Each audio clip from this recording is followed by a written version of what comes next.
नमस्कार दोस्तों, हमारे YouTube चैनल अचूक शाबर मंत्र में आपका एक बार फिर से स्वागत है। मैं आशा करता हूं कि आप सभी लोग अच्छे होंगे।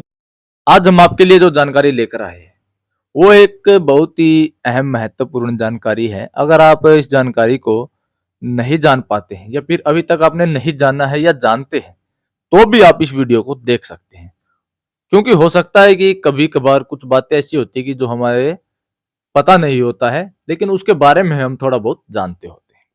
आज बात करेंगे हम चमक्का का दीपक, यानी कि जो चार बाती का दीपक होता है वो चौराहे में, ख्वाजे में या फिर भी बहुत सी जगह पर उतारण में ये दीपक चलता है, जिसका आपने देखा भी होगा। जो भगताई लाइन में है या साधक है उनको पता होगा कि ये दीपक चलता है, लेकिन इसके फायदे नुकसान या फिर ये क्यों किया जाता है इसके बारे में बहुत ही कम लोग जानते होंगे।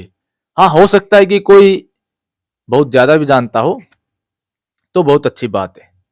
तो आप इस वीडियो के साथ अंत तक बने रहे, नहीं तो आप अभी इस वीडियो को छोड़कर जा सकते हैं। देखिए, जैसे कि हम जानते हैं कि जो हमारे भाई इस भगताई लाइन में है या फिर साधना मार्ग में जुड़े हुए हैं वो इसके बारे में या फिर इस क्रिया को अच्छे तरीके से जानते होंगे, क्योंकि ये बहुत ज्यादा प्रचलन में है और प्रयोग की जाने वाली क्रिया है। इसको सिर्फ साधक या भगत ही कर सकते हैं। साधारण व्यक्ति इस क्रिया को कभी भी भूल कर ना करे, क्योंकि कुछ प्रयोग ऐसे होते हैं जैसे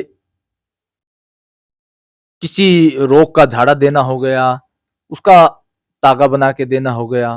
तो ये क्रियाएं जो होती है बहुत ही साधारण सी क्रियाएं हैं, लेकिन जो हम आपको आज ये क्रिया बताने जा रहे हैं ये क्रिया सिर्फ जानकार लोग ही करें। और अगर कोई गुरु के सानिध्य में करता है तो ये और भी बहुत अच्छा रहेगा, क्योंकि ये बहुत ही खतरनाक क्रिया है। इस क्रिया के अंदर आपको जान माल का भी नुकसान हो सकता है, क्योंकि इस क्रिया के अंदर मसान चलता है जो कि बहुत खतरनाक होता है। इसमें भूत प्रेत देवी देवता सभी प्रकार के जाल जंजाल चलते हैं। तो हम बात कर लेते हैं कि ये क्रिया क्यों की जाती है। तो सबसे पहला जो पॉइंट है वो है उतारे के लिए। किसी में अगर भूत प्रेत है तो उसके उतारे के लिए भी चमक का दीपक जलाया जाता है। उसको चलाने की क्रिया होती है कि एक चौमुखा दीपक बनाया जाता है, उस दीपक को जलाया जाता है, उसके अंदर मिठाइयां रख जाती है 7 प्रकार की और उसका चिंतन किया जाता है। और इसका दूसरा प्रयोग जो है वो भूत प्रेत बाधा को दूर करने के लिए। देखिए, इनमें भी अलग अलग श्रेणियां होती हैं। कुछ भूत प्रेत ऐसे होते हैं कि जो बिल्कुल ही नामात्र शक्तियों के कर्ता होते हैं, जो सिर्फ थोड़ा बहुत ही नुकसान करते हैं और छोड़कर भाग जाते हैं। क्योंकि अगर जब तक हमारी सकारात्मक शक्तियां हमारे साथ है तो कोई भी शक्ति हमारा कुछ नहीं कर सकती है।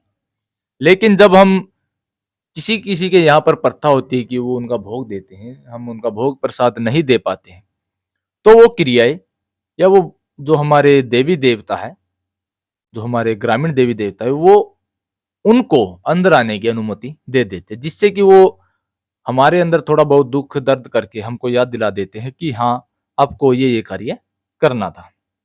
तो उस क्रिया को भी इसके माध्यम से हटाया जा सकता है। अगर किसी के ऊपर किसी जिन प्रेत की बाधा है तो उसको भी इसके द्वारा उतारा जा सकता है। और कोई ऐसी शक्ति जो सभी कार्यों को करने में सक्षम होती है उसको सिर्फ और सिर्फ इसी माध्यम से उतारा जा सकता है। या फिर अगर आपके पास कोई बड़ी शक्ति है तो आप उससे इसको दूर कर सकते हैं।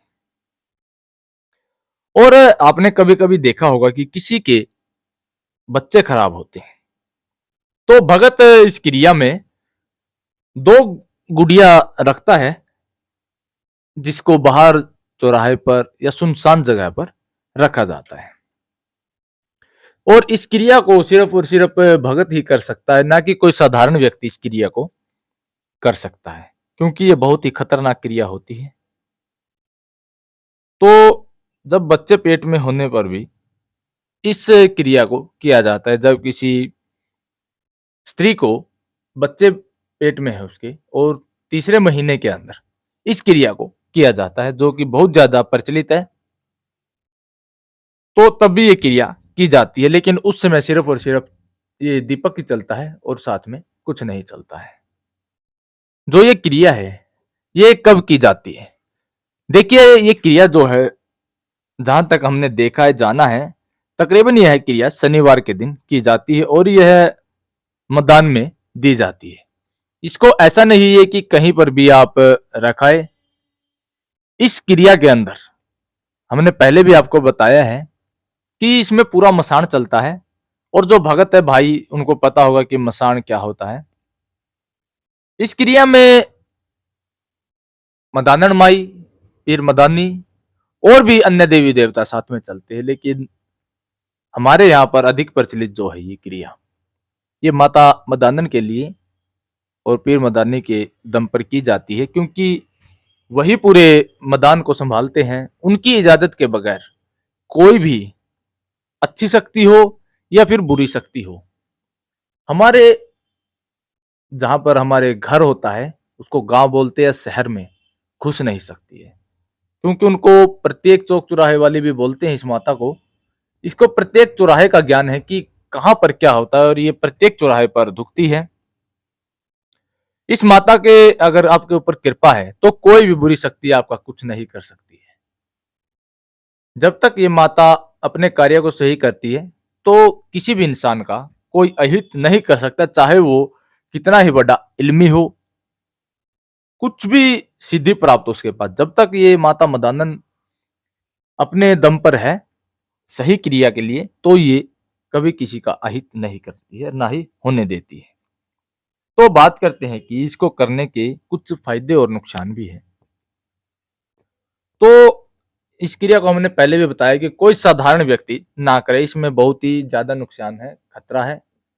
हाँ, आप इसको उठाकर आप कहीं भी रख कर आ सकते हैं, क्योंकि जब आप इसको लेकर चलते हैं तो साथ में आपके साथ बहुत सी शक्तियां चलती है, जो कि इस कार्य को करने में आपकी मदद करती है और आपकी सुरक्षा भी करती है। ऐसा नहीं है कि अगर आप अकेले चल रहे हैं तो आप के साथ कोई नहीं है, आपके साथ सभी शक्तियां चलती है और इस कार्य को संपूर्ण करने में आपकी मदद करती है, आपके ऊपर किसी भी प्रकार की हानि नहीं होने देगी। तो आप इस क्रिया से बड़े कष्ट को दूर कर सकते हैं, किसी भी रोग को अपने या फिर किसी अन्य दुखिया की काया पर से दूर हटा सकते हो। इस क्रिया को करने से आपको साथ ही साथ में फायदा होगा। ऐसा नहीं कि आपको बहुत समय लगेगा। अगर आपको किसी ओपरी पराई की दिक्कत है, तो अगर आप भगत इस क्रिया को करता है तो उससे आपको साथ के साथ में निजात मिल जाएगी। और इस क्रिया को करने में कोई ज्यादा खर्च भी नहीं आता है, कि ऐसा नहीं कि ये लाखों रुपए की क्रिया है। इसमें बहुत ही कम खर्च आता है। इसके लिए आपको सिर्फ और सिर्फ चून का दीपक बनाना है, उसके अंदर तेल डालना है, 4 बाती बनानी है और उनको जलाकर रखना है।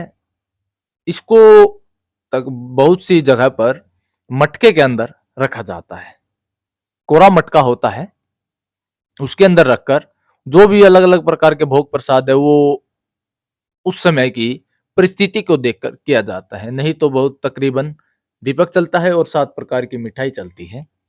इस क्रिया के अंदर इसको किया जा सकता है। बात करते हैं इसके नुकसान की। जैसा कि हमने पहले भी बताया कि इसमें जान का खतरा है, तो साधारण व्यक्ति इस क्रिया को ना करे। और भगत भाई जो है, एक बार अच्छे से तसल्ली कर ले, जो रोगी है उसके अंदर वाक्य में किसी भूत प्रेत की बाधा है। क्योंकि कई बार जो होते, जो ये ग्रामीण देवी देवता होते हैं, ये भी अपना रूप बदल देते हैं, जिसके कारण इनको 52 रूपी भी बोला जाता है।